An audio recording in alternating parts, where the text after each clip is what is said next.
আজ ২৭শে ফেব্রুয়ারি ২০২৬ রোজ শুক্রবার সকাল ১০ ঘটিকায় ময়মনসিংহের টাউন হল তারেক স্মৃতি অডিটোরিয়ামে মহানগর জামায়াতের রুকন সম্মেলন অনুষ্ঠিত হয়েছে।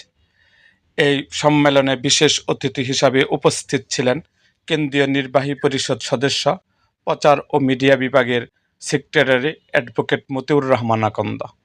এই সম্মেলনে তিনি বলেন, বাংলাদেশ একটি রাজনৈতিক পরিবর্তনের দিকে ধাবিত হচ্ছে। এই পরিবর্তনটা হবে অনেকগুলো সূত্রের একত্রীকরণের মাধ্যমে। একটি হবে বাংলাদেশের জনগণের ইচ্ছাই সর্বোচ্চ আইন। এই নির্বাচনের মাধ্যমে আগামীর বাংলাদেশ দুভাগে বিভক্ত হওয়ার এক দৃশ্যপট ফুটে উঠেছে।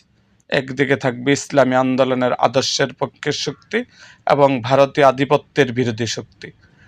আরেক দিকে থাকবে ভারত পদলেহী এবং নাটকীয়ভাবে মানুষকে বিভ্রান্ত করার ভূমিকা পালনের মাধ্যমে ক্ষমতা কুক্ষিগত করার শক্তি।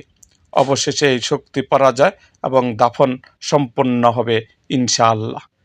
এরকম আরও ভিডিও পেতে এবং রাজনৈতিক অঙ্গনের নানা ঘটনা ও ইতিহাস জানতে আমাদের মুক্তাগাছার ইতিহাস মিডিয়া ইউটিউব চ্যানেলটিকে সাবস্ক্রাইব করুন এবং পাশে থাকা বেল আইকনটি বাজিয়ে দিন।